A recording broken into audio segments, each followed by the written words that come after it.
पौड़ी 25 में बहुता कर्म लिखा न जाए, वड्डा दाता तिल न तमाए।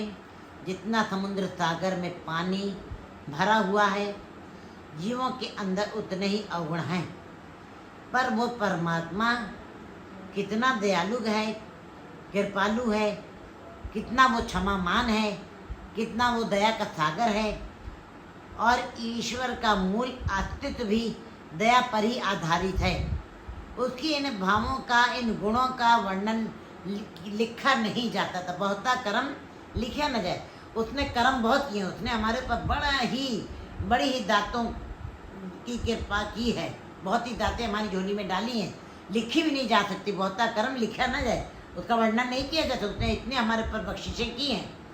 लेकिन कर्म शब्द का अर्थ यहाँ पर दया है। परमात्मा कितना दयालु है, उसका बहुत कर्म है हमारे ऊपर। बहुत कर्म लिखा ना जाए, उसकी कृपा बहुत है, उसकी रहमत बहुत है।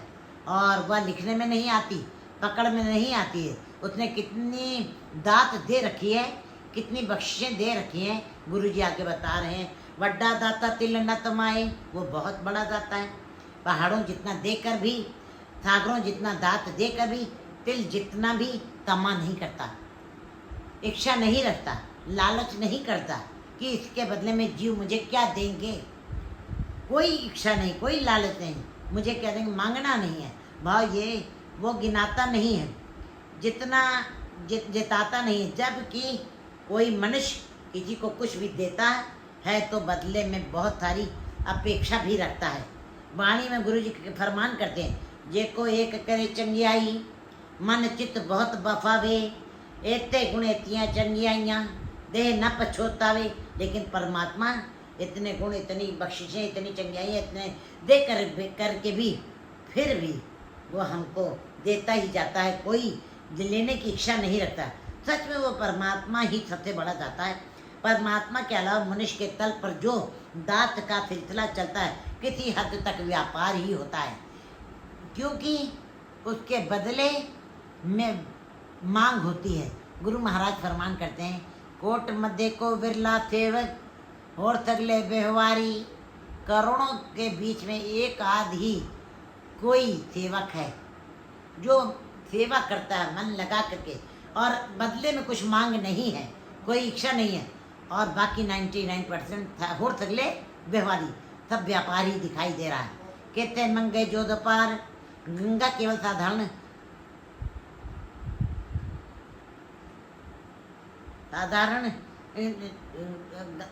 नदी नहीं है, वो सबको जल देती ही जाती है। परमात्मा ने इतना बड़ा पसारा दिया है जीव के सामने। मांग केवल साधारण व्यक्ति की नहीं है उस प्रभु के सामने केवल, बल्कि बड़े बड़े योद्धा, शूरवीर, महाबली भी मांग रहे हैं। केवल साधारण व्यक्ति नहीं मांगे, केवल गरीब लाचार व्यक्ति ही उसके सामने झोली लेकर नहीं फैलाए हुए खड़े हुए हैं। बड़े बड़े शूरवीर, योद्धा, महाबली, हे प्रभु तेरे आगे अपनी विनती कर रहे हैं कि तू है जो मेरे अंदर शक्ति भर दे। तेरी कृपा के बगैर मैं जंग मैदान में भी नहीं लड़ सकता। अगर मुझे जंग के मैदान में जीत भी मिल जाए तो तुम्हारी कृपा के बिना नहीं मिल सकती। इसलिए योद्धा, शूरवीर, महाबली भी प्रत्येक मैदान में जो उनको फल मिलता है या फतेह मैदान में करके आता, जीत हासिल करता है, तो वो भी याचना करते हैं परमात्मा के आगे कि जीत फिरे सब देश तान को बाज जटोल मर्दंग नगाड़े, गुंजत गुरु की जान के सुंदर हिंसते हैं राज्य हजारे। वो भी उस प्रभु से याचना करते हैं, अरदास करते हैं, विनती करते हैं, हे परमात्मा मेरी फतेह करना। उसी के आगे विनती करते हैं। खेती अगड़त नहीं विचार, हे प्रभु और भी ना जाने कि कितने जिनकी गणना नहीं की जा सकती, वो तो मेरे गिनती में भी नहीं आ रहे हैं। और मेरे विचारों में इतनी शक्ति कहाँ है कि मैं उसकी गिनती कर सकूं। ऐसी भी अनेकानेक तेरे दर पर लोग खड़े हुए हैं, किस तरह की मांग रहे हैं कि सतगुरु जी ने भी इस तरह का जिक्र किया। कितने खप टूटे बेकार, अनगिनत ऐसे हैं जिनकी झोली में तुमने दांतें भी डाली हैं, बहुत सारी बख्शिशें भी कर दी हैं, तुम्हारे दर से रूप रंग रस भी मांगा है, मगर इतने रूप रंग रस में इतने मगन हो गए कि उसी में उलझ कर रह गए। और धन जीव को अहंकारी बना देता है। जब एक बार कपड़े को माया लग जाए तो वो 1 महीने तक ककड़ा रहता है। हूबहू बंदे को अगर जो परमात्मा बख्शिशें जब कर देता है, उसको वस्तुएं दातें बहुत सारी दे देता है, तो उसको अहंकार आ जाता है। वो दातार को भूल जाता है और साथ साथ दुराचारी भी हो जाता है। अहंकार जीव माया जीव को अहंकारी भी बनाती है, दुराचारी भी बना देती है। मायाधारी अति अन्ना बोला, कहते वो शब्द को सुन ही नहीं सकता, वो संसार के केवल कुछ विचारों को ही सुनता, उसी के अंदर अपने विचारों को रखता है, उसी के अंदर डूबा रहता है।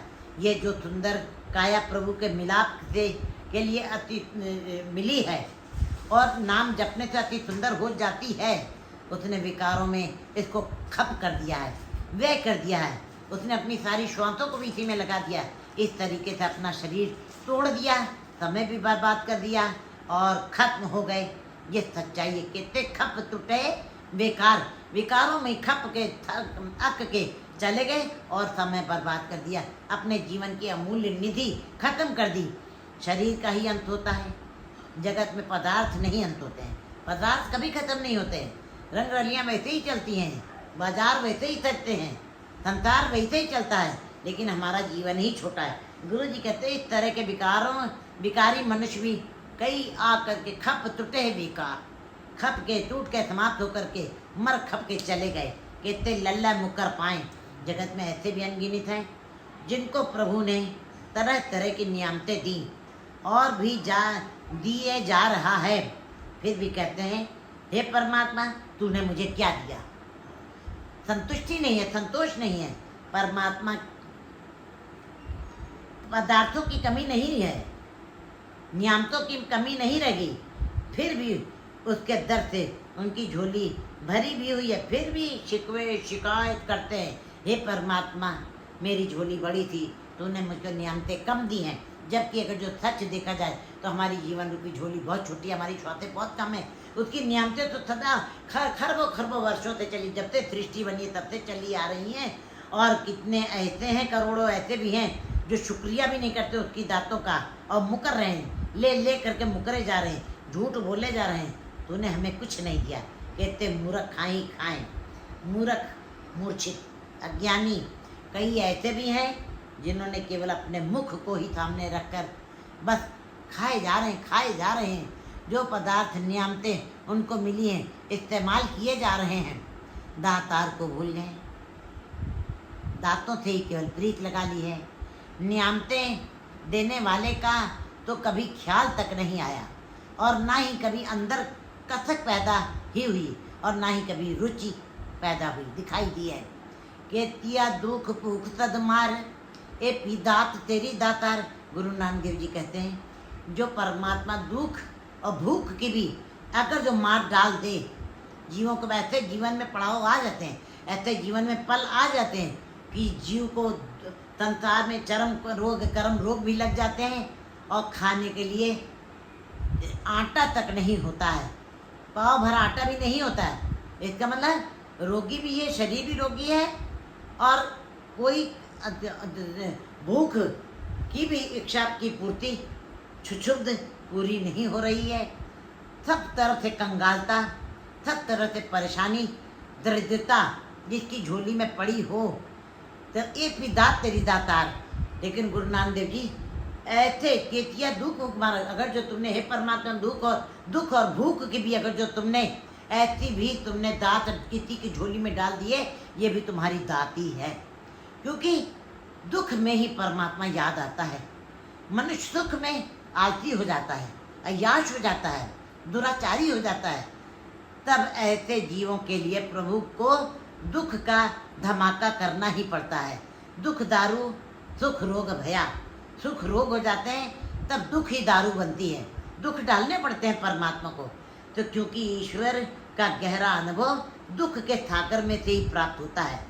गुरु जी फरमान करते हैं कि मनुष्य की असंख्य सोई हुई रुचियों को जगाने के लिए, वृत्तियों को सचेत करने के लिए दुख चाहिए। जो सुख में जागा है वो देवता है। अक्सर 90% जीव सोए हुए ही हैं।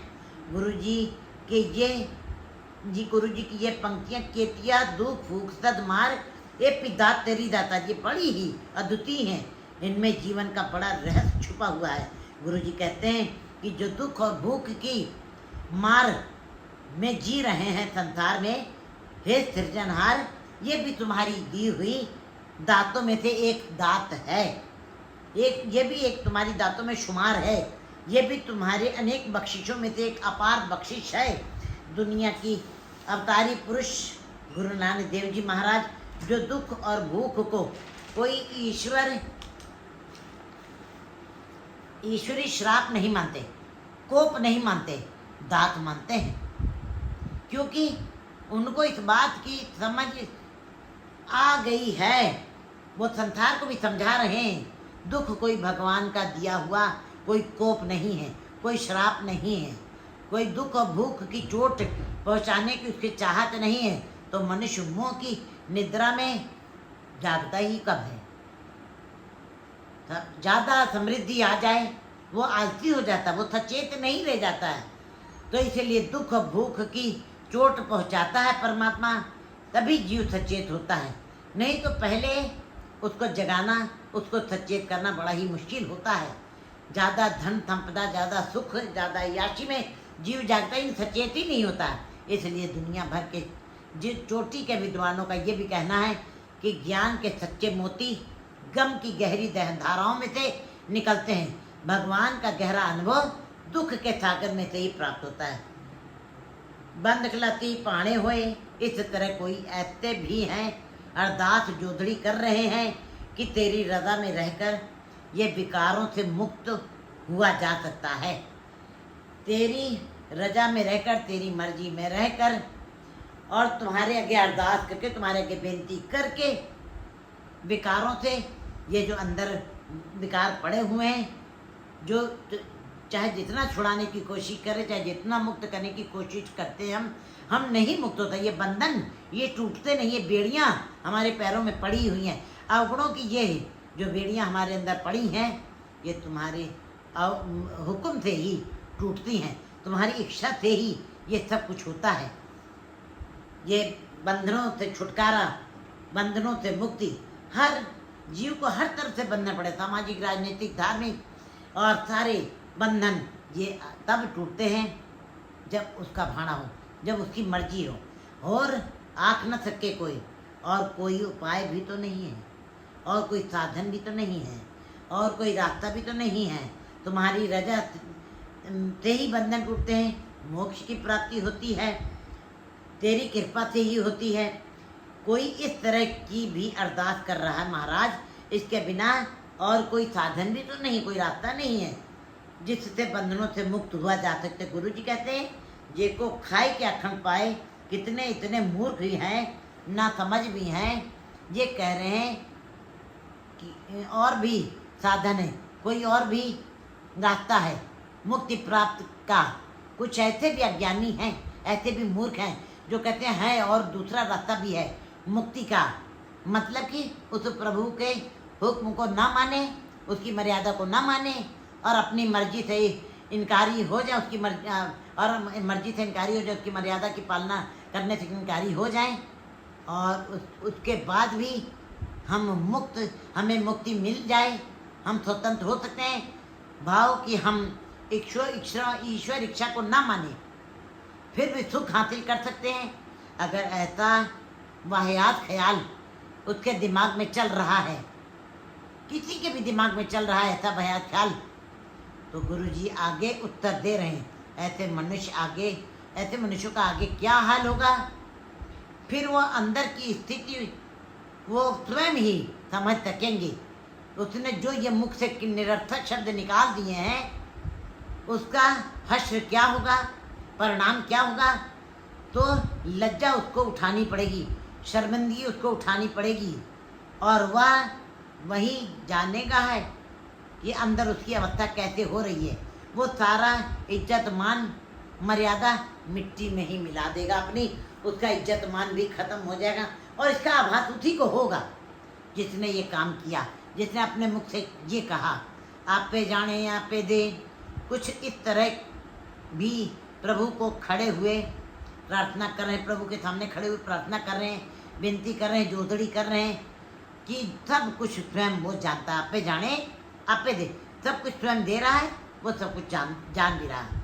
किसके मन में क्या चल रहा है, किसी जीव के मन में मेरे लिए क्या चल रहा है, वो क्या मांगना चाहता है, वो क्या चाहता है, हर जीव के मन के अंदर की बात वो परमात्मा खुद ही जानता है, खुद ही उन दातों को देता भी है। बस बात यही है कि जो शख्स, जो जीव जिस वस्तु के काबिल नजर आया, परमात्मा ने जैसी जैसी जिसकी झोली देखी, परखी, समझी, उसकी झोली में तूने उसी तरह की दात डाल दी। जिस वस्तु के काबिल जो जीव नजर आया, उसकी झोली में वैसी वस्तु उस परमात्मा ने डाल दी है। प्रभु तू किसी को कुछ दिया, तूने किसी को कुछ दिया, किसी को कुछ दिया। अगर मेरी झोली में तूने गम डाला तो उस गम में से ही गीत संगीत साहित्य का जन्म हुआ। क्योंकि गीत संगीत जो भी निकलता है किसी के अंदर से भी, वो बिना विरह के, बिना दुख के नहीं निकलता, बिना चोट के नहीं निकलता। क्योंकि जैसे विभिन्न साजों पर भी जब तक यंत्रों की चोट नहीं पड़ती, कोई गीत संगीत नहीं निकल सकता। इसलिए जिसकी झोली में वो कुछ गम डाल देता है, वो मनुष्यों के अंदर से आवाज़, उन मनुष्यों के अंदर से आवाज़ निकलती है, चोट खाते रहे, गुनगुनाते रहे। इसी एहसास से चित्रकारी, संगीत और साहित्य का जन्म हुआ है। इसलिए कोई ऐसा भी कह रहा है, हे प्रभु तू सब कुछ जानता है और जानकर नियामतें दे रहा है। हमारे देखने को जानते हुए भी तू देता जा रहा है। हमारे अंदर की अवस्था को जानते हुए भी, हमारे अंदर के विचारों को पढ़ते हुए भी, जानते हुए भी तू मेरी झोली में सब कुछ डाले जा रहा है। उसकी झोली में क्या डालना, उसकी झोली में क्या डालना है, ये देखना और देखते रहना, और देखते हुए भी वो देता ही जा रहा है। देखना दोखन देखत है, वो हमारे अवगुणों को देख रहा है, वो हमारे कुविचारों को देख रहा है, पर देत ना हरे, पर दाते देने में पीछे नहीं है। कोई भाव नहीं बनता। आंखें फिर भी कई के, फिर भी अनेक इस तरह भी कह रहे हैं, इस तरह भी तुम्हारे आगे विनती कर रहे हैं, अरदास कर रहे हैं, जोदड़ी कर रहे हैं, जिसनो बख्शे सिक्त ताला। आखिर में गुरु जी यही कहते कि हे प्रभु, बाकी संसार की दातें तो तूने हर एक की झोली में डाल दी है। जिसकी कर्मों की रूपी झोली जितनी थी उतना हिस्सा उसकी झोली में डाल दिया। मगर जिसकी झोली में दात डाल दी है, जिनको तू अपने गुणों से भरपूर कर देता है और उनके अंदर अपना चिंतन डाल देता है, जिनके अंदर अपनी याद भर देता है, वो समझो बादशाहों का बादशाह हो जाता है। वह तो मानो पूरी सृष्टि का राजा बन गया है, तो ऊंचे सिंहासन पर जा बैठा है, जिस सिंहासन पर परमात्मा स्वयं बैठा है। अब तो जाए चढ़े सिंहासन मिले हैं तारंग पानी, राम कबीरा एक भय को न सके पछानी। वाहिगुरु जी का खालसा, वाहिगुरु जी की फतेह।